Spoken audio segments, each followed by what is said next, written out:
As we worship you, let all the world come and see how the mercy we've received from you can set them free.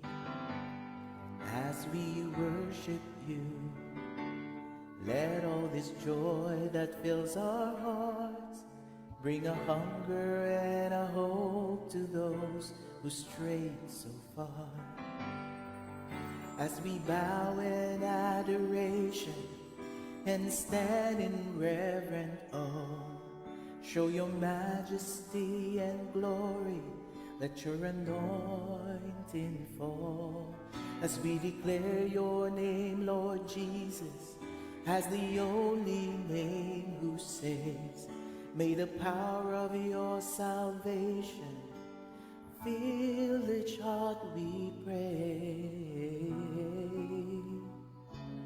As we worship you, let all the nations hear our song, a song of Jesus and his blood that proved his love for all. As we worship you, may all the lost and broken come. May they hear your still small voice call out their name, each one. As we bow in adoration and stand in reverent awe, show your majesty and glory, let your anointing fall. As we declare your name, Lord Jesus, as the only name who saves, may the power of your salvation fill each heart, we pray.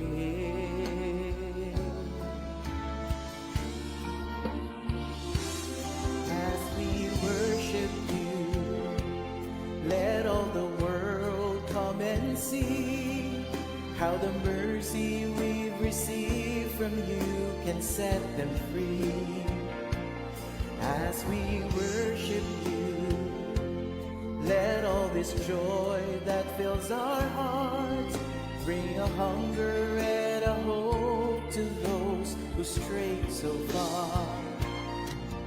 As we bow in adoration and stand in reverent awe, show your majesty and glory, let your anointing fall. As we declare your name, Lord Jesus, as the only name who saves, may the power of your salvation fill each heart, we pray.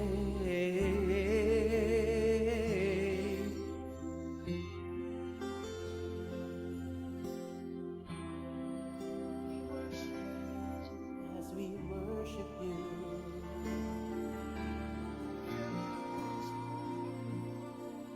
as we worship you,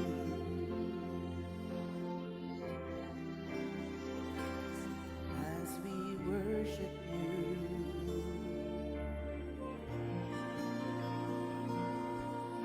as we worship you,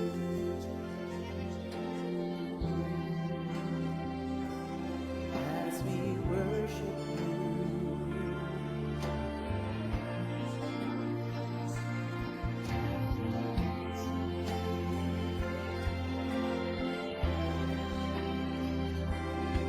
As we worship you,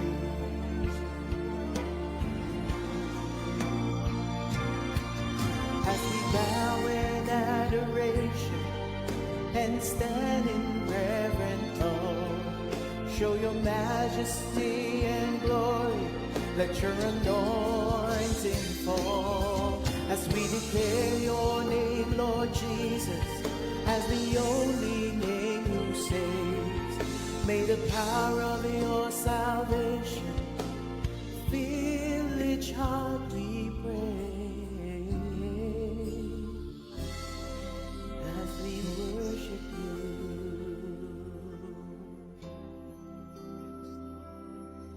as we worship you,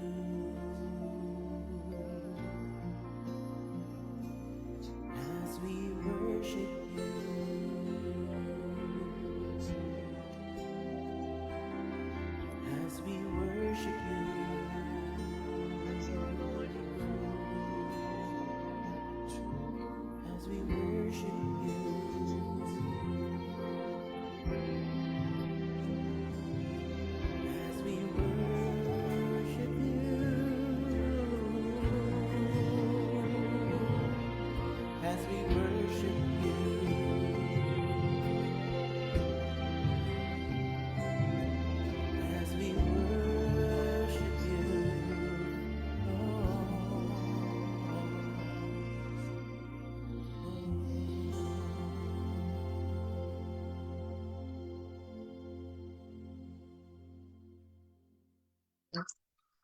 Hallelujah, Jesus. Hallelujah.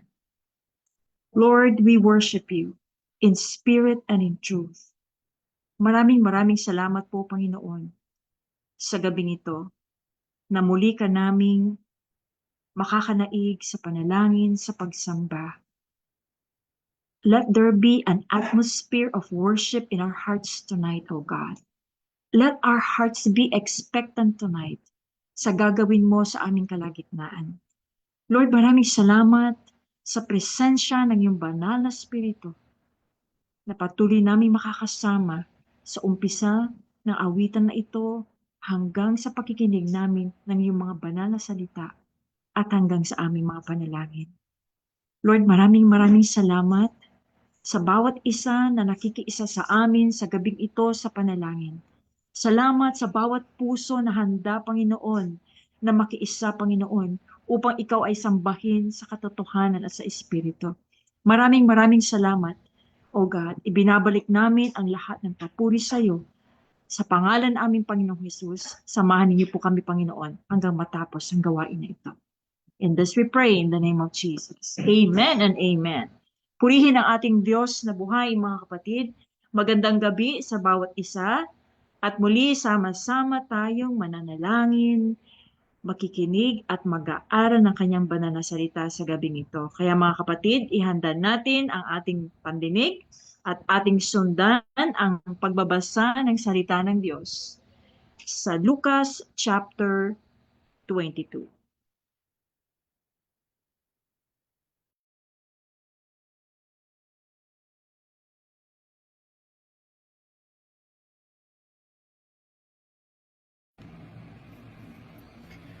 Luke chapter 22. Judas agrees to betray Jesus. Now, the feast of unleavened bread, called the Passover, was approaching, and the chief priests and the teachers of the law were looking for some way to get rid of Jesus, for they were afraid of the people. Then Satan entered Judas, called Iscariot, one of the 12.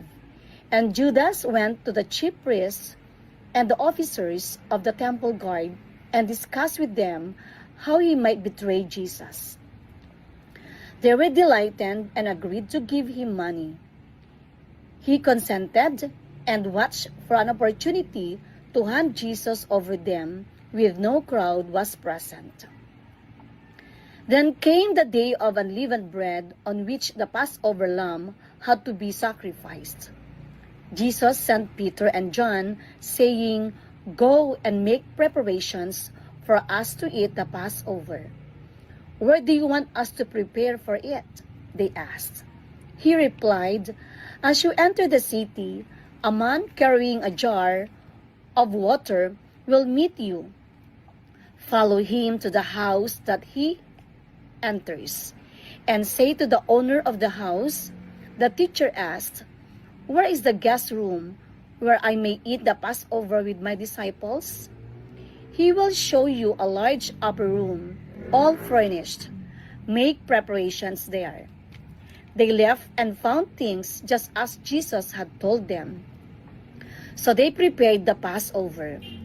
When the hour came, Jesus and his apostles reclined at the table and said to them, "I have eagerly desired to eat this Passover with you before I suffer. For I tell you, I will not eat it again until it finds fulfillment in the kingdom of God." After taking the cup, he gave thanks and said, "Take this and divide it among you. For I tell you, I will not drink again of the fruit of the vine until the kingdom of God comes." And he took the bread, gave thanks, and broke it, and gave it to them, saying, "This is my body given for you. Do this in remembrance of me." In the same way, after the supper, he took the cup, saying, "This cup is the new covenant in my blood, which is poured out for you. But the hand of him who is going to betray me is with mine on the table. The Son of Man will go as it has been decreed. But woe to that man who betrays him." They began to question among themselves which of them it might be who would do this.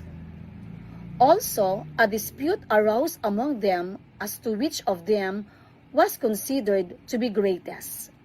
Jesus said to them, "The kings of the Gentiles lord it over them, and those who exercise authority over them call themselves benefactors. But you are not to be like that. Instead, the greatest among you should be like the youngest, and the one who rules like the one who serves. For who is greater, the one who is at the table, or the one who serves? It is not the one who is at the table, but I am among you as one who serves. You are those who have stood by me in my trials, and I conferred on you a kingdom, just as my Father conferred one on me, so that you may eat and drink at my table in my kingdom and sit on thrones, judging the 12 tribes of Israel. Simon, Simon, Satan has asked to sift you as wheat, but I have prayed for you, Simon, that your faith may not fail. And when you have turned back, strengthen your brothers." But he replied, "Lord, I am ready to go with you to prison and to death." Jesus answered, "I tell you, Peter, before the rooster crows today, you will deny 3 times, but you know me." Then Jesus asked them, "When I sent you without purse, bag, or sandals, did you lack nothing?" "Nothing," they answered. He said to them, "But now if you have a purse, take it, and also a bag. And if you don't have a sword, sell your cloak and buy one. It is written, and he was numbered with the transgressors. And I tell you that this must be fulfilled in me. Yes, what is written about me is reaching its fulfillment." The disciples said, "See, Lord, here are 2 swords." "That is enough," he replied. Jesus went as usual to the Mount of Olives, and his disciples followed him. On reaching the place, he said to them, "Pray that you will not fall into temptation." He withdrew about a stone's the stone's throw beyond them, knelt down and prayed, "Father, if you are willing, take this cup from me. Yet not my will, but yours be done." An angel from heaven appeared to him and strengthened him. And being in anguish, he prayed more earnestly, and his sweat was like drops of blood falling to the ground. When he rose from prayer and went back to the disciples, he found them asleep, exhausted from sorrow. "Why are you sleeping?" he asked them.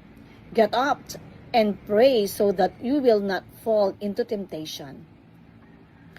While he was still speaking, a crowd came up, and the man who was called Judas, one of the 12, was leading them.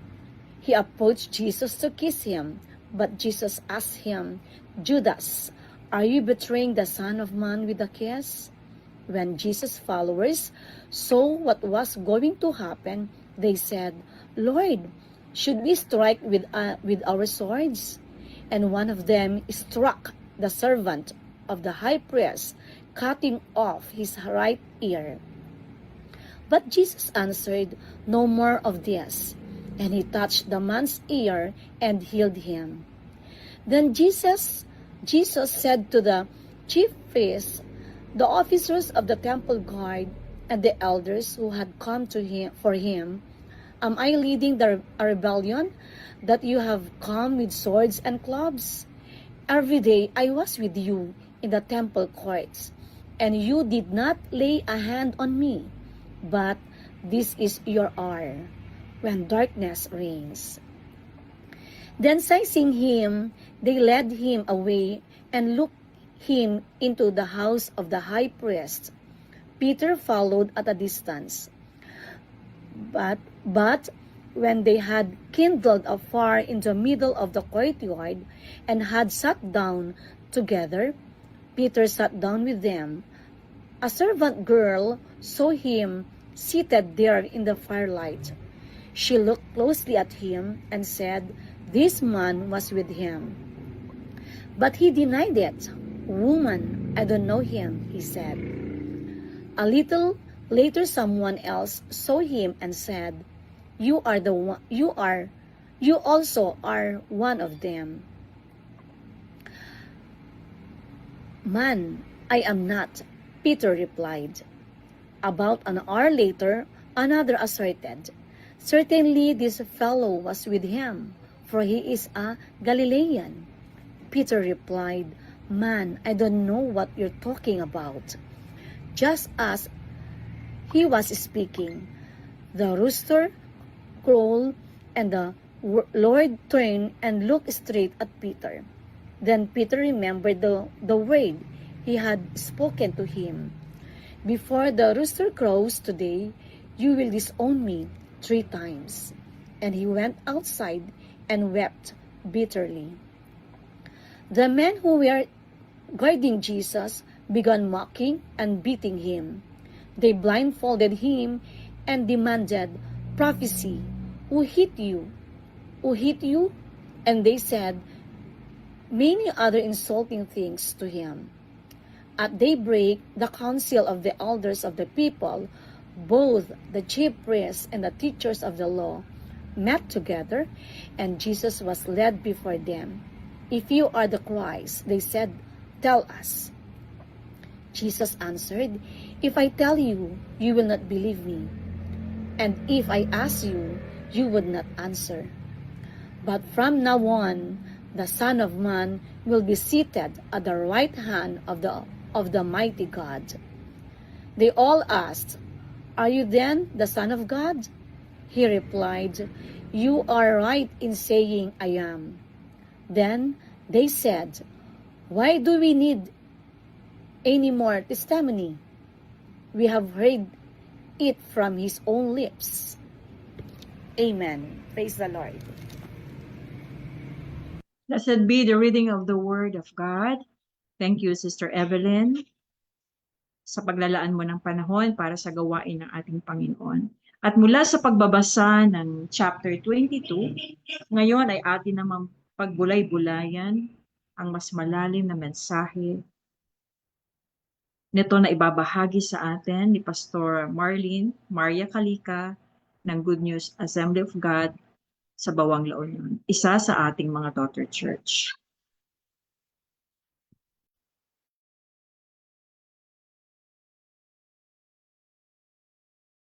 Magandang gabi po sa ating lahat. Welcome sa ating online prayer meeting. This time, tayo po ay manalangin po muna. Hallelujah. Salamat po ang magbanal sa iyo pong kabutihan po sa buhay po ng bawat isa sa amin. Salamat sa oras na ito. Kami po nawa niyo pong pangunahan sa aming pong prayer meeting, Panginoon. At nawa uligad kami niyong patawarin, linisan, uligad pang maging garapat dapat po kami, Ama, sa oras na ito. At salamat sa pamumuno po ng iyong banal na Espiritu Santo, Panginoon, sa aming gawain sa online prayer meeting. Salamat po, Ama. Ito po aming dalangin sa pangalan ni Jesus. Amen. Sa oras na ito, mga kapatid, tayo po ay mag-uusap patungkol sa aklat ng Lucas, chapter 22, na binigyan ko ng pamagat na The Passover Lamb. Ang Lucas chapter 22 ay tumutukoy tungkol sa Passover. And what is Passover? Passover is a major Jewish holiday commemorating the Israelites' liberation from slavery in Egypt over 1,000 years ago. Ang pangyayaring ito ay noong naganap ang huling salot sa buhay ng mga Egyptian bago nila payagang umalis ang mga Israelita. Ayon sa aklat ng Exodus, sinabi ni Moises sa mga leader ng Israel na pumili sila ng isang kordero para sa bawat pamilya at papatayin nila para sa Paskwa. Ang dugo ng kordero ay ipapahid nila sa hamba at sombrero ng kanilang pintuan. Dahil sa gabi na iyon ay lilibutin ng Diyos ang buong Ehipto at papatayin ang mga panganay. Lahat ng bahay na makita niyang may pahid na dugo sa hamba at sombrero ng pintuan ay hindi niya babayang pasukin ng mamumuksa or spirit of death. Kaya nakaligtas ang mga panganay ng mga Israelita dahil sa dugo ng kordero na nakapahid sa hamba at sombrero ng bawat pintuan. Iyon din po ang sinasabi ng Lucas chapter 22. It also talk about the Passover. And the Passover, the Lord Jesus as the Passover Lamb. Ayon po sa atin pong binasa sa chapter 22 verse 1, sabi doon, nalalapit na ang pista ng tinapay na walang libadura na tinatawag na Paskwa. Ang Panginoong Hesus bilang the Passover Lamb or kordero na naihandog. Ang kanyang buhay, ang kanyang kamatayan sa cross, ang pagbubo ng kanyang dugo ay sapat na para sa kaligtasan ng lahat po ng mga tao at hindi na dugo ng hayop. Kasi kung sa pamamagitan lamang ng hayop, if true animal sacrifices pa rin po ang gagamitin natin, it is to be repeated day after day and year after year. Paulit-ulit lamang po na mangyayari na mag-aalay po tayo ng kordero, ng hayop, na papatayin para lang malinisan, mapatawad ang ating mga kasalanan. Pero ang kamatayan ng ating Panginoong Hesus sa cross ay sapat na. Minsan lang siyang nag-alay ng kanyang buhay, nag-sacrifice, dahil sa ang sakripisyo ng Panginoong Hesus ay hindi na po uulitin pa. Never na pong ma-repeat pa. Hindi tulad ng hayop o ng animales na paulit-ulit lamang po yan na gagawin po sa bawat araw, sa bawat taon. Mga kapatid, minsan pong inialay ng ating Panginoong Hesus ang kanyang buhay at sapat na po yun para sa ating kaligtasan. Sapat na po yun na magbigay sa atin ng pag-asa na ang ating mga kasalanan, na ang ating mga nagawang kamalian ay mapapatawad na. Dahil meron na po tayong Panginoong Hesus, the Passover Lamb. Kaya napakapalad po natin dahil sa hindi man po tayo karapat dapat mahalin at iligtas, pero dahil sa napakadakilang pag-ibig ng ating Diyos sa ating lahat, kaya nga inialay niya, ibinigay niya ang kanyang bugtong na anak upang sa ganon lahat po tayo ay magkaroon ng kaligtasan. The Lord Jesus is our Lord and Savior of our lives. Next, sabi niya dito, the Passover meal or the Lord's Supper. According din po yan sa verse 8 hanggang sa verse 21. Yan. Tinutukoy po niya dyan ang Lord's Supper or huling hapunan ng ating Panginoong Hesus kasama ng kanyang mga disciples, 12 disciples. At ito po'y tumutukoy sa ang kanyang katawan, ang kanyang dugo, ay simbolo ng the bread and wine. Yan. The Lord's Supper commemorates Christ's death on the cross for our sins. When we partake, sabi nga dito, when we partake of it, we show our deep gratitude for Christ's work on our behalf. Ipinapakita po natin ang ating lalim na pasasalamat sa ating Panginoong Hesus kapag tayo po yung nakikipag-partake sa Passover meal or sa Lord's Supper. We must remember His sacrifice, the basis for the forgiveness of our sins. And truly, the Lord Jesus is our Lord and Savior of our lives. Amen. Napakapalad po natin dahil tayo po'y mahal ng Diyos at patuloy po niyang minamahal ang bawat isa sa atin. Mga kapatid, alalahanin lamang po natin ang dakilang ginawa ng ating Panginoong Hesus para sa atin. Ang kanyang buhay, ang kanyang dugo, ang kanyang katawan na nayalay para sa atin. Napakapalad po natin mga kapatid. Maraming salamat po. Tayo po'y muli pong manalangin. Hallelujah, Jesus. Purihin ka sambahin na kilang Ama sa oras na ito. Panginoon, maraming salamat po sa patuloy, O Lord God, na pagkakaroon niyo po sa amin ng kaligtasan po namin. Salamat sa inyong mga salita, Panginoon, O Lord God, na nagpapatibay sa amin, nagbibigay sa amin ng pag-asa. Salamat, Lord God, dahil napakadakila na yung pag-ibig sa amin. Hindi mo kami pinabayaan sa aming mga kasalanan, kasamaan. Tinulungan niyo po kami, Panginoon, para magkaroon ng kaligtasan at ang iyong buhay, ang iyong inialay para sa amin. Napakadakila po ninyo, Ama, at napakabuti sa amin. Salamat po, Panginoon. Maraming salamat, Lord God. Kayo po ang aming Diyos sa tagapagligtas ng buhay po namin. Maraming salamat po, Panginoon. Ito po aming dalangin sa pangalan ni Jesus. Amen. Amen. Praise God. Amen and amen. Maraming salamat, Pastor Marlene, for sharing our short devotion sa gabing ito at muling nagpapaalala sa bawat isa sa atin kung gaano ang pagmamahal ng ating Diyos Ama sa pamamagitan ng pag-aalay ng ating Panginoong Hesus sa kanyang buhay sa krus ng Kalbaryo. And tonight, brothers and sisters, ating pagbulay-bulayan ang mensahe sa gabing ito.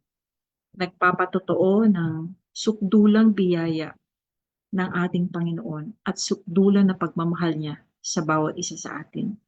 At sa gabing ito, let us pause for a while at sama-sama tayong manalangin at idulog sa panalangin ang ating ating mga pamilya at pangungunahan tayo ni Sister Mylene Flores.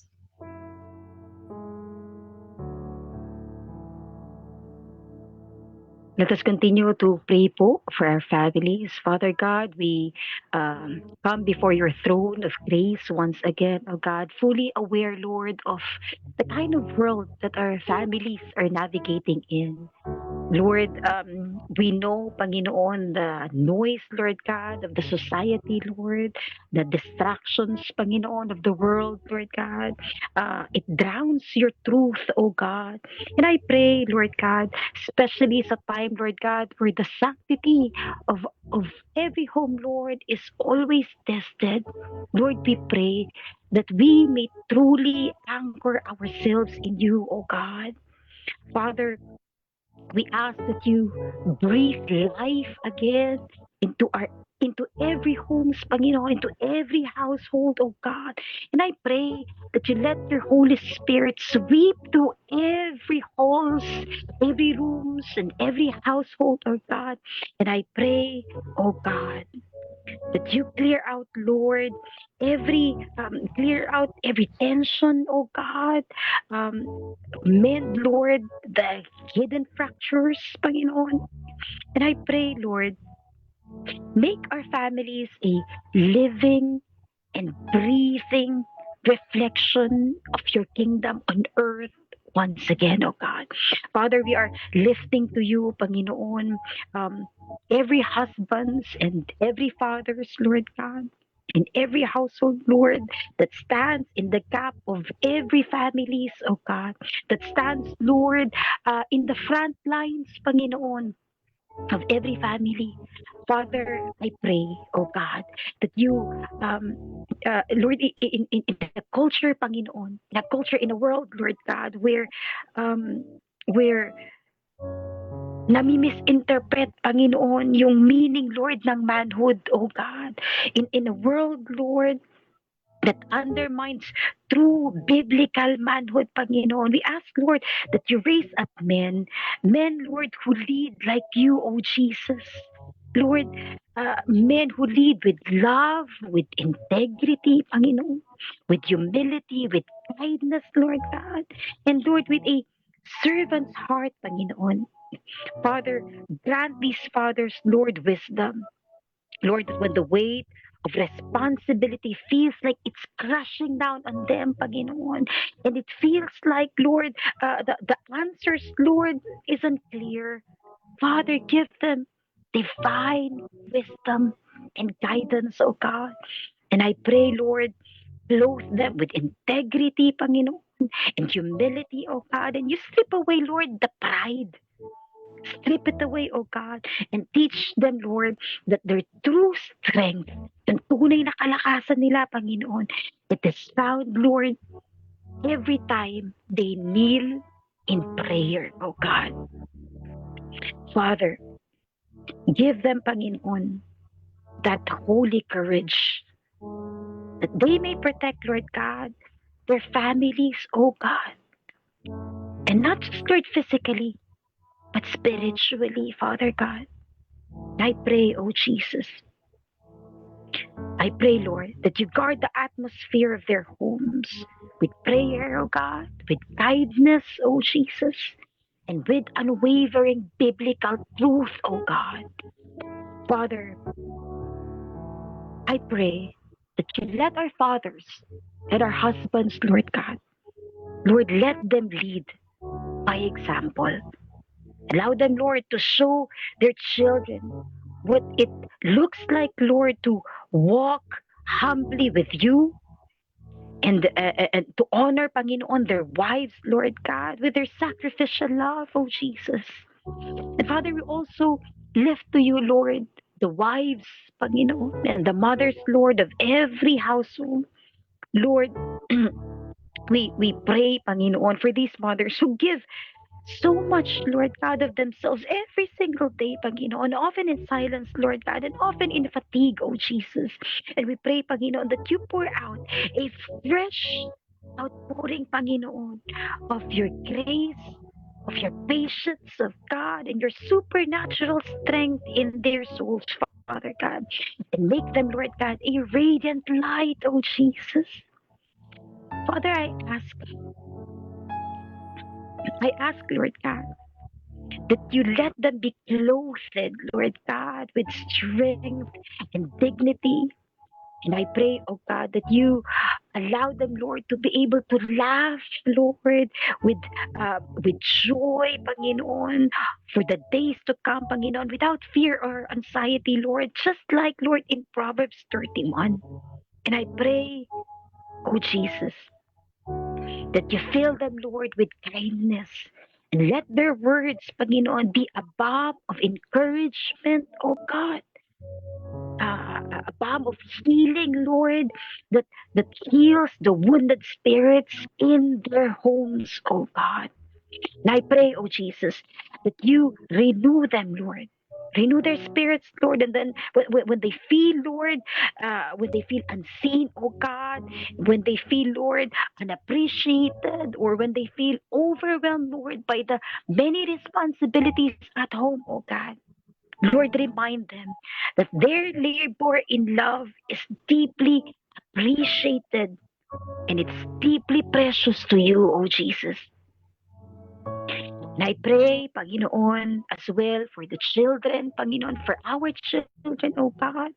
We bring these children, ito mga kabataan na ito, muli sa iyong paanan, oh God. And I pray, oh Jesus, for they are the future, Lord, of our faith, Panginoon, and the hearts, Lord, of our homes, Panginoon, in a world that is continually urging them, Panginoon, to continually urging them, Panginoon, towards independence, Lord, without accountability, Panginoon, with and with rebellion, Lord, designed as freedom, oh God. I pray, Lord, for a hedge of protection, Father God, around their hearts and their minds, oh Jesus. And I pray, oh God, that you instill a holy reverence to your name, oh God. And I pray as well, Father God, that you instill respect, Panginoon.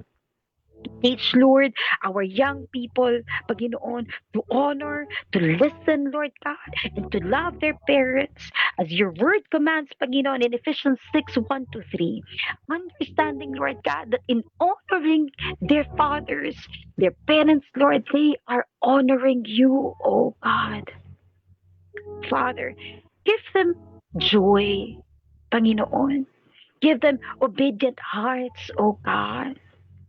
And I pray, Lord, that may they see, Lord, the divine love, protection, Panginoon, and authority, Lord God, placed in their parents, Panginoon, uh, that you have given, Lord, dun sa kanilang mga magulang. And I pray, Panginoon, that you allow them, Panginoon, to accept the guidance, not out of obligation, Panginoon, but out of trust and gratitude, oh God. And I pray, Panginoon, anchor, Lord, their identity in you, oh Jesus. Father God, let them grow up knowing, Panginoon, na they are deeply loved, Panginoon, that they are deeply appreciated, they are secured, Lord, in who you created them to be, oh God. And I pray, Panginoon, that they may never be swayed, Panginoon. They may be unswayed by the fleeting trends of this world, oh God. And finally, Lord God, we lift to you, Panginoon, the sacred unit of our family, Panginoon. I pray, oh God, that you continually, Lord God, to to bridge, Panginoon, every broken relationships, oh God, broken families, Panginoon, where there is bitterness, oh God, let there be healing. Where there is distance, Father, draw them near. And for every broken families, Lord God, mga pamilyang sinira, winasak ng kaaway, may you be the bridge, Lord God, that connects them once again. And let there be rekindling, Lord God, in love that flows from you, Panginoon.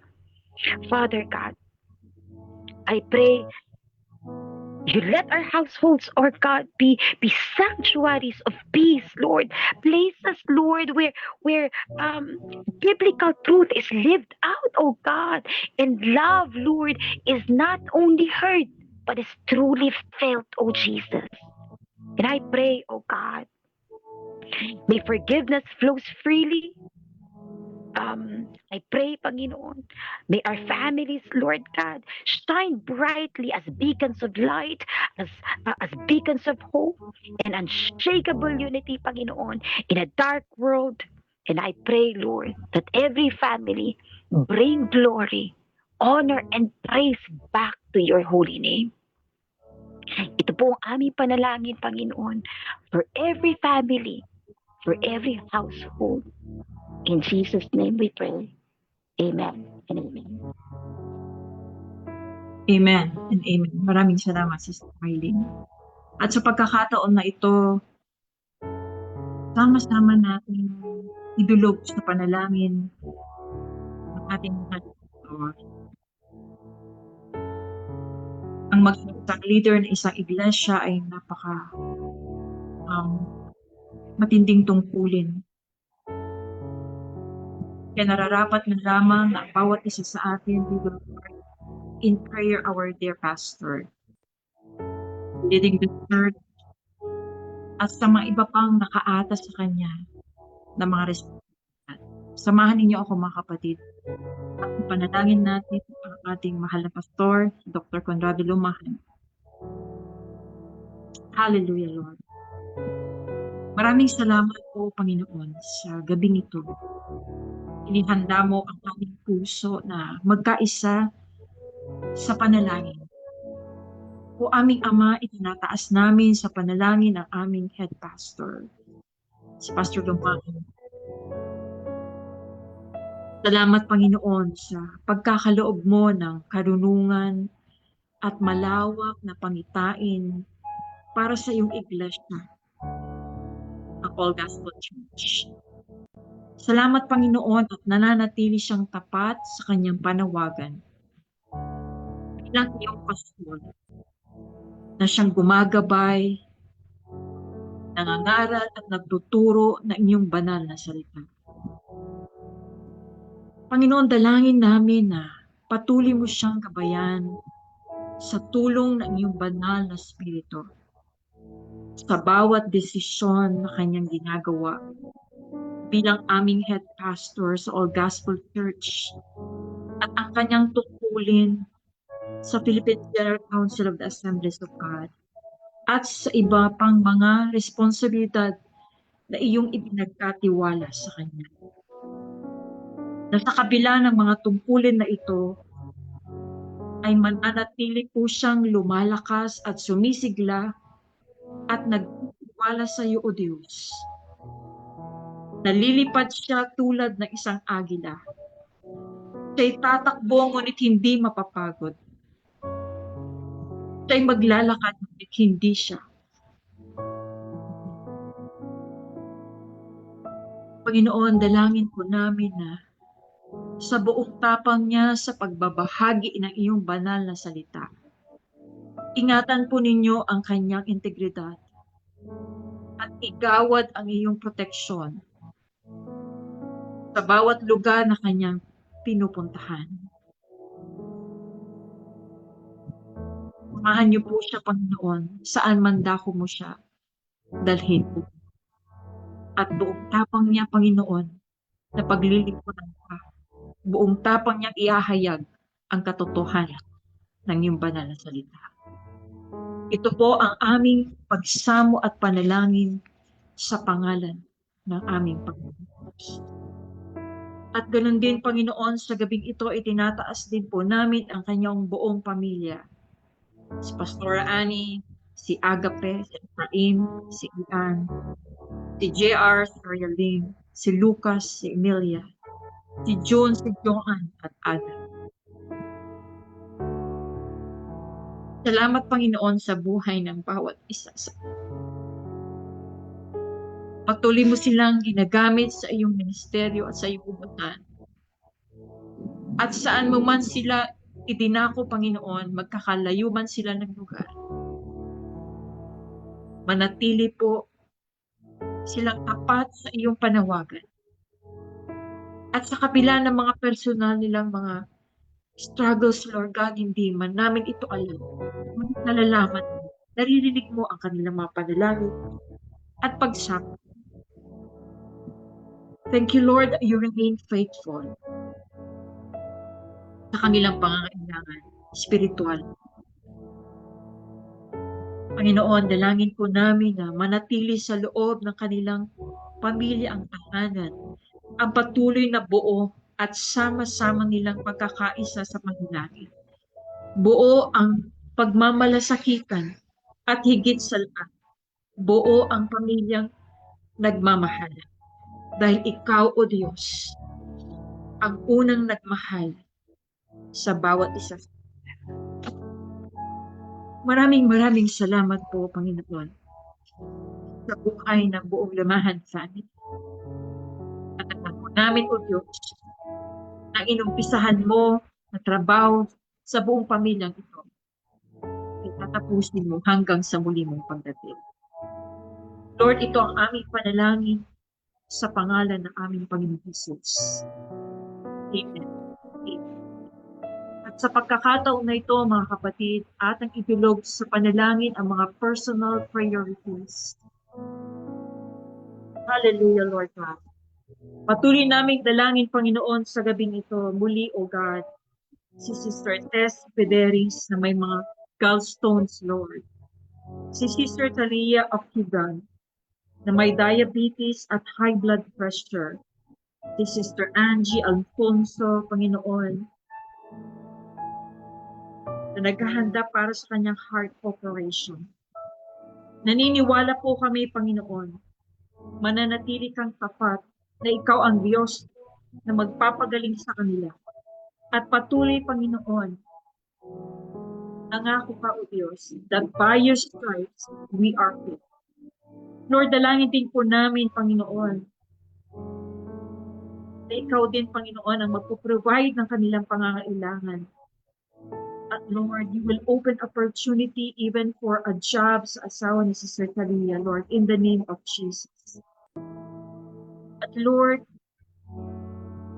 sinabi mo sa Mark 11:24, therefore I tell you, whatever you ask for in prayer, believe that you have received it and it will be yours in the name of Jesus.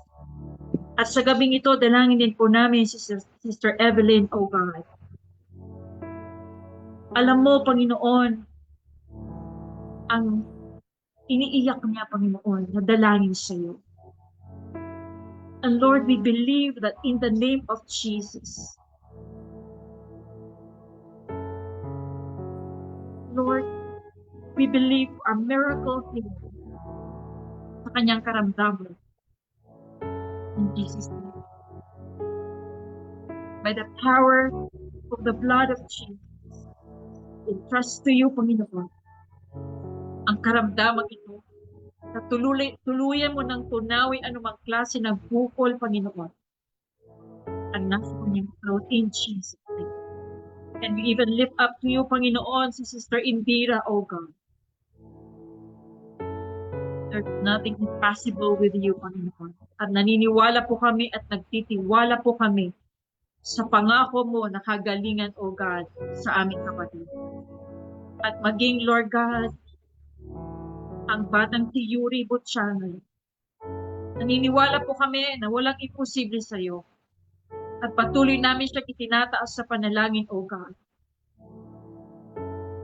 At mananatili po kami, Panginoon. We are so expectant, O God, and we even thank you for the healing in the name of Jesus. At patuloy kami napapasalamat, Panginoon, sa kagalingan na ginawad mo na rin, Panginoon, sa Nabasca children, si Misty, si Shandy, si Chloe. Lord, salamat po sa kanilang kagalingan, Panginoon. Lord, dalangin din po namin that you will renew the strength ng kanilang mga magulang, Panginoon, sa pagpupuyat, O God, sa pag-aalaga sa kanila.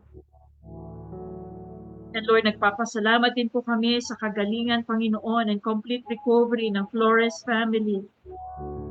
Sister Mylene, Sister Dolores, Elisha, saka si Abiel. Salamat po, Panginoon, sa kanilang kagalingan. Salamat din po, Panginoon, sa provision mo na patuloy nilang nararanasan. And Lord, sa mga iba pa naming kapatiran, Lord God, na may mga personal na prayer requests. Lord, naririnig mo ang panalangin ng bawat isa sa kanila, Panginoon. For every family that is represented tonight, O God, maaring may mga personal silang dalangin sa iyo, Lord God. Physical man ito na karamdaman, financial na pangangailangan. Lord, emosyonal, Panginoon, na struggle. Hindi ka nagkulang sa bawat isa sa amin. At muli pinapaalala mo sa amin, Panginoon, na ikaw ang aming Diyos noon, ngayon at magpakailanman. Hindi ka nagbabago. Ang salita mo ay tunay at tapat ka, Panginoon, sa iyong mga anak. And Lord, bless your name and give you glory, O God. At sa gabing ito, salamat muli sa pagpapaalala mo na ikaw ay tapat sa bawat isa sa amin. Lord, pinagkakatiwala namin sa iyo ang bawat pamilya, Panginoon, na nakasama namin sa gabing ito. Nakahanda ka, Panginoon, nakatagpuin ang pangangailangan at panalangin ng bawat isa. And tonight, Lord God, naniniwala po kami, Panginoon, nayayakapin mo, Panginoon, ang bawat isa sa amin. Naririnig mo, Panginoon, ang pag-iyak ng bawat isa sa amin sa gabing ito. At patuloy, O God, na ang pag-asa namin ay nasa iyo lamang. And Lord, we thank you for tonight. We thank you for the mighty presence of the Holy Spirit, O God. Maraming salamat for your presence, O God, na muli naranasan ka namin, O Diyos. Muli na idaing namin sa iyo, Panginoon, ang laman ng aming mga puso. At naniniwala po kami, Panginoon, nakatatagpuin mo ang bawat pangangailangan ng bawat isa sa amin sa gabi nito. Lord, maraming salamat po. Padalangin po namin, O God, na online prayer meeting na ito at magpapatuloy hanggang sa muli mong pagdating. At sama-sama ang iyong iglesia, Lord God, sa ating church of prayer. Lord, maraming salamat po for tonight. At Lord God, dadalhin po namin, Panginoon, ang kapayapaan mo, ang pagmamahal ng aming Diyos Ama, the grace of our Lord God Jesus Christ, and the fellowship of the Holy Spirit be upon each and every one of us. Maraming salamat po, Panginoon.